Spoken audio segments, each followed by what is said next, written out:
అలాగే సత్యసాయి జిల్లా కనగానపల్లి మండలము కొండపల్లి విలేజ్ మాది. నా పేరు సాకే ఒన్నూరు స్వామి. అయితే మొన్న ఏప్రిల్ 14వ తారీఖున మహనీయుడు భారత రాజ్యాంగ రచయిత అయినటువంటి డాక్టర్ బిఆర్ అంబేద్కర్ గారి జయంతి చేయాలనే ఉద్దేశంతో మేమంతా మా ఎస్సీ కాలనీ నుంచి ఊరంతా ఊరేగింపుగా చేస్తూ ఉన్నాము. అందులోనే 3 రోజుల ముందు అంటే అప్పటికి సోమవారం, అంటే ఆ రోజు మేము సత్యసాయి జిల్లా కలెక్టరు, సత్యసాయి జిల్లా ఎస్పీ గారితో కూడా పర్మిషన్ తీసుకున్నాము.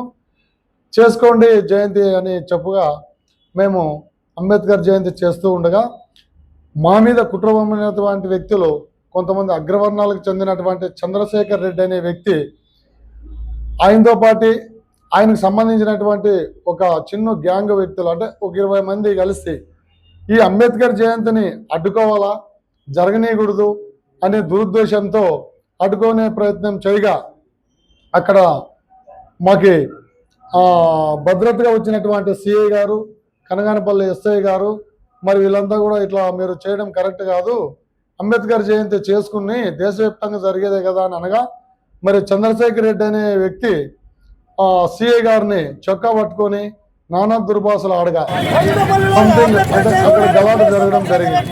సో ఆ తర్వాత మేము కాలనీలోకి రిటర్న్ వెళ్ళి ఆపేసిన. పైగా ఒక 4-5 నెలల క్రితం రాముల గుడి కొత్తగా నిర్మించుకున్నాము మా ఏరియాలో, మా విలేజ్ పక్కన.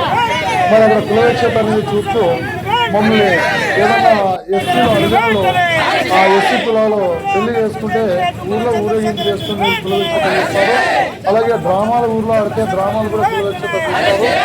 ఇదేమని మేము అడిగా కొడతారు. పలుమార్లు వాళ్ళపైన కేసులు కూడా ఉన్నాయి. ఇది ఒక భాగం అయితే, తర్వాత మహనీయుడు అంబేద్కర్ గారు కొంత పెద్ద ఆయన్ని వ్యతిరేకిస్తున్నారు, భారత రాజ్యాంగ రచయితని అడ్డుకుంటున్నారు. అంటే వీళ్ళు ఎంత కక్షపూరితమైన మా మీద టార్గెట్ చేస్తున్నారు. అలాగే మేము గ్రామంలో పలు సమస్యలపైన మాకు ఇబ్బందులకి గురి చేస్తున్నారు. కానీ అనంతపురం బార్ అసోసియేషన్ అంటే నెంబర్గా ఏదో ఒక క్యాడర్ వేసుకున్నటువంటి చంద్రశేఖర్ రెడ్డిని కూడా వెంటనే bar association president Sailaja madam గారు కూడా కూర్చుని ఆ బార్ అసోసియేషన్ నెంబర్ నుంచి కూడా తొలగించమని కూడా మేము చేస్తున్నాము. కొండపల్లి గ్రామం, కనగానపల్లి మండలం, సత్యసాయి జిల్లాలో ఏప్రిల్ 14న కొండపల్లి ఎస్సీ దళితవాడ నుంచి అంబేద్కర్ చిత్రపటాన్ని తీసుకొని ఊరేగింపుగా ఒక ఆటోలో డీజే పెట్టుకొని గ్రామంలో ఊరేగిస్తూ అంబేద్కర్ గారి చిత్రపటానికి ఊరి నడిబొడ్డున నివాళులు అర్పించాలని చెప్పి దళిత సోదరులు ముత్యాలు, మరి అదేవిధంగా ఒన్నూరు స్వామి, మరి ఇక్కడ ఉన్నటువంటి రామకృష్ణ, ఇంకా కొంతమంది యూత్ ఓబులేసు, వీళ్ళంతా యువకులంతా కలిసి ఒక 20-30 మంది, అక్కడ దాదాపు 80 కుటుంబాలు ఉంటాయి, ఒక 20-30 మంది యువకులంతా కలిసి ఊరేగింపుగా ఊర్లో అంబేద్కర్ని గ్రాండ్గా మనం ఊరేగించి నివాళులు అర్పిద్దామని చెప్పి వెళ్తున్న సందర్భంలో అక్కడ ఉన్నటువంటి చంద్రశేఖర్ రెడ్డి, కట్టుబడి చంద్రశేఖర్ రెడ్డి అనే అబ్బాయి, జయరామరెడ్డి కొడుకు. జయరామరెడ్డి వ్యక్తిగతంగా మంచోడు, కానీ ఈ పిల్లోడు చాలా దురుసుగా ప్రవర్తించే వ్యక్తి.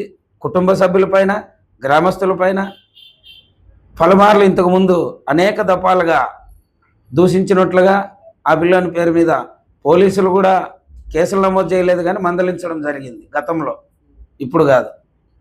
అయితే మనం ఏప్రిల్ 14వ తారీఖు జరిగినటువంటి సంఘటనని ఎందుకు వీళ్ళు కక్షపూరితంగా ఉన్నారు అనే దానికి కొంచెము వెనక్కి వెళితే, గత 8 నెలల క్రితం అక్కడ టెంపుల్, ఇందాక ఒన్నూరు స్వామి అన్నట్లుగా, ముత్యాలు అన్నట్లుగా టెంపుల్ ఒకటి ప్రారంభోత్సవం అయింది.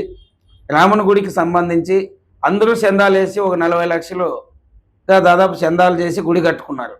ఆ టెంపుల్లోకి ఊరేగింపుగా వచ్చినటువంటి వాళ్ళంతా పోయి పూజలు చేసుకుంటా ఉంటే మేము కూడా వెళ్ళాలని చెప్పి ఎస్సీ సోదరులు, యువత వీళ్ళంతా ఆశపడి గుళ్ళే పోయే ప్రయత్నం చేసినారు. మీరు రాకూడదు గుళ్ళేకి అని చెప్పి అడ్డుకోవడం జరిగింది. ఆనాటి నుంచి ఈనాటి వరకు ఎస్సీల మధ్య, అక్కడ ఉన్నటువంటి అగ్రవర్ణాలు, కొంతమంది బీసీ సోదరులు మధ్య కొంచెం తారతమ్యాలు నడుస్తున్నాయి. ఈ విషయాల్ని ఎస్పీ గారి దృష్టికి, కలెక్టర్ దృష్టికి, ఆర్డీఓ మరి అదేవిధంగా డిఎస్పీ, ఎస్ఐ, స్థానికంగా సిఐ గారి నోటీసులో ఉంది. కొండపల్లి గ్రామం, కానపల్లి మండలము, సత్యా జిల్లాను. దాదాపు అంటే 8 నెలల కింద నుంచి కూడా కులవేశ్య సమస్య గురించి మేము పోరాడుతూ ఉన్నాము. ఇంతవరకు అన్ని కూడా కలెక్టర్ గారికి ఏం స్పందించలేదు. ఇంకాను దాదాపు అంటే ఇప్పుడు మనకి 7 నెలలు అయిపోయి 8 నెలలు పడింది. ఇంతవరకు అన్ని కూడా ఎన్నిసార్లు పోయినా కూడా దాదాపు అంటే ఒక్కసారి కూడా మాకు స్పందించలేదు కలెక్టర్ గారు. దీని విషయంలో కూడా మేము లాస్ట్కి వాళ్ళు పట్టించుకోకపోవడం వల్ల హైకోర్టు పోవాలని మేము నిర్ణయించుకున్నాము. కాకపోతే ప్రతిసారి మాకు పోలీస్ సిబ్బంది వాళ్ళు అదంటే ఫంక్షన్ జరిగితే కూడా కార్యక్రమాలన్నీ ప్రతి ఒక్కటి మాకు దగ్గరుండి పనిచేసేవారు. కానీ మొన్న మాత్రం మేము సోమవారం పోయి స్పందనకు పోయి అర్జీ ఇచ్చినాము ఎస్పీ గారికి, ఇట్లా అంబేద్కర్ది జయంతి చేసుకోవాలనే అనేసి. కాకపోతే మామూలుగా ఎప్పుడు కూడా మేము జయంతి చేసిన వాళ్ళం కాదు, మా తాతల గారి కాలేజ్ కూడా చేసిన వాళ్ళు కాదు. కానీ పోయినసారి చేసినాము ఘనంగా, ఈసారి కూడా చేయాలనే ఉద్దేశంతో మేము అంబేద్కర్ జయంతి చేయాలని బాగా అన్ని రకాల బాగా ఘనంగా చేస్తున్నాం. అన్నైతేను అన్ని కాలనీ అంతా తిరుక్కున్నాము, కాలనీ నివాసులు అందరూ అమ్మాయి కాలనీ అంతా తిరిగినాము, ఊరంతా తిరిగినాము. లాస్ట్ చివరిగా ఆడ ఈ గవర్నమెంట్ స్కూల్ దగ్గర అక్కడికి మేము పోగా అంత ముందే వాళ్ళన్నీ కట్లు కర్రలు అంటే అవ్వంటి పట్టుకొనేసి అలాగే ఒక 50 మంది కట్లు అంతా గుమ్ముకున్నారు. ఎవరు అక్కడ కొప్పుల చంద్రశేఖర్ రెడ్డి, కట్టబాడి చిన్నకామన్న, కట్టబాడి నాగార్జున, బదలాపూర్ రామును, వీళ్ళందరూ కూడా అక్కడ ముగ్గురు ఉన్నారు. అందరూ మా అంటే వాళ్ళు సిఎస్ఆర్, ఎస్ఐసార్, అక్కడ ఉండే పోలీస్ సిబ్బంది, సిఆర్పి వాళ్ళు మొత్తం అంతా మా చుట్టే ఉండేవారు.